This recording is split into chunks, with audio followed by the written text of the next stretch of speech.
يلا يلا هتعرف تجيبني اكيد. ولا زي كل مرة؟ لا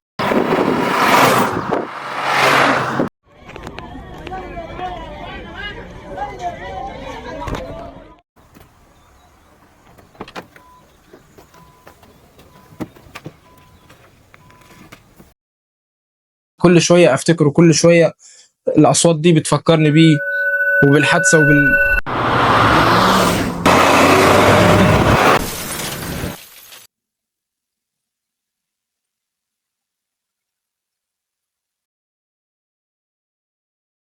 السلام عليكم. السلام عليكم. ازيك يا دكتور؟ الحمد لله. الله يخليك. ايه تفضل. والله يا دكتور انا مش حابب اقعد هنا. طب شوف نفسك حابب تقعد فين؟ والله ممكن هناك. خلاص تفضل. اسمي ادم. كم سنة؟ انا عندي 28 سنة.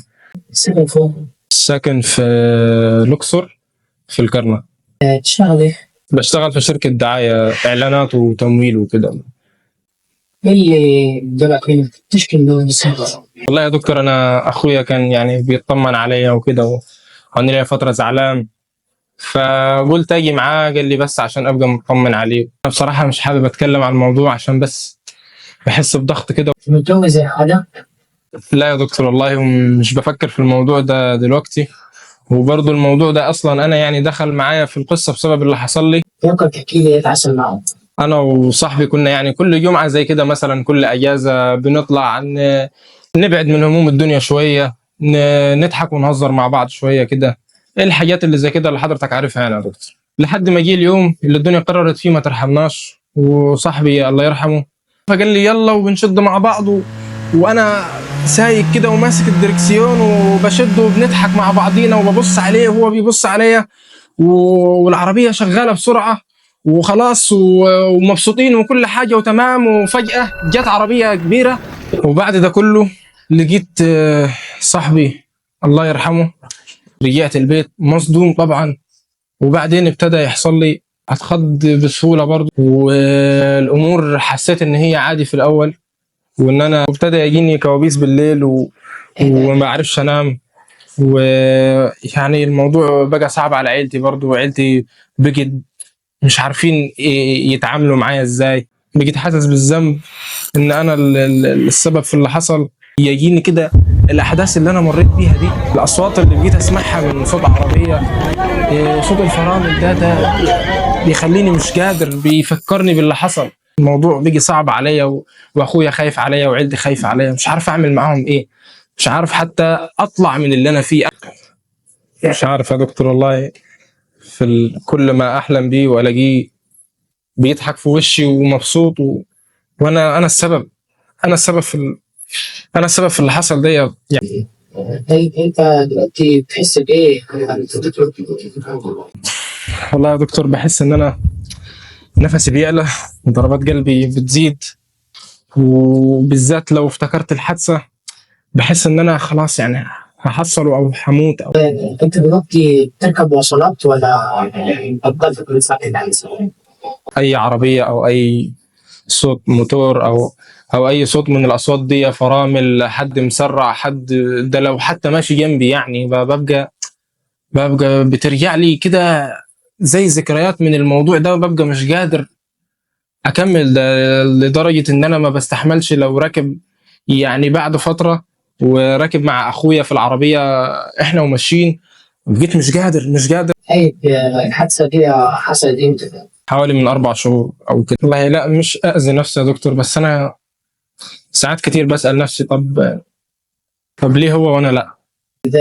انت بتحس انك لوحدك؟ بحس ان انا دايما لوحدي، بحس ان انا السبب في اللي حصل، مش عارف اقعد مع حد. اللي حصل لك ده يا ادهم يسمى في الطب النفسي دراما بعد الصدمه، وده هياخد فتره من الوقت. ازيك يا استاذ احمد؟ شرفتني. والله الحمد لله يا دكتور بخير والله. انا بس يا دكتور والله اللي شاغلني الفتره دي يعني حالة اخويا ادهم، اللي هو تغير خالص يعني مش زي الاول نهائي، يعني من بعد اللي حصل معاه، واكيد هو حكى لك وكده يعني. عايز اطمن على اخويا ادهم، ايه يعني اخباره؟ ما تقلقش، هنطمن عليه ان شاء الله. خصوصا ان ادهم قال لي ان انتوا قريبين من بعض. اكيد يا دكتور، ده اخويا الصغير وملوش غيري يعني في الدنيا، بس انا حاجه حاسس باحساس يعني عجز وعدم مقدر ان انا اقدر اساعده او اخرجه من اللي هو فيه ده.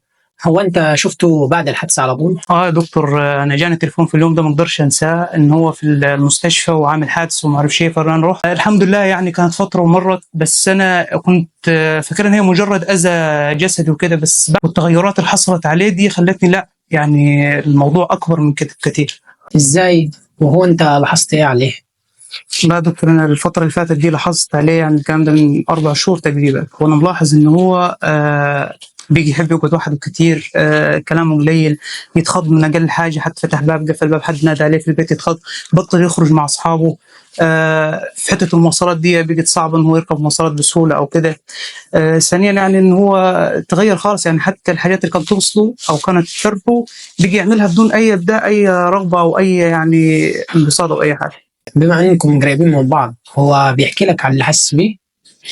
مش دائما، يعني نادر لما يتكلم، ولما بيتكلم بيقول ان خلاص كده الحياه بقت سودة وفقد صاحبه العزيز على قلبه وكده، يعني فهو حاسس بالذنب جدا من ناحيه صاحبه ان هو ما قدرش يلحق او يعمل لها حاجه.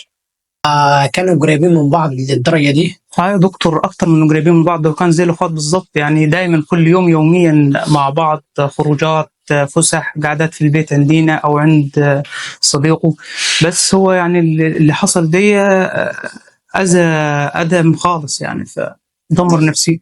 اللي حصل مع ادهم ده يسمى بضربنا بعد الصدمه، والذنب اللي حاسس بيه ده مش هيعرف يطلع منه لوحده، لازم يحس بوجودكم انتوا جنبه ودوري انا كطبيب عشان يطلع من اللي هو فيه. طب يا دكتور اعمل ايه معاه؟ انا حاولت اساعده كتير، بس كل ما اجي اتكلم معاه يعني هو بيحس ان انا بلومه او باشفق عليه من اللي حصل. اهم حاجه دلوقتي تسمعه من غير ما تحكم، هيرجع نسخه اقوى من الاول، بس محتاج وقت وصبر وشغل وان شاء الله هيرجع زي الاول.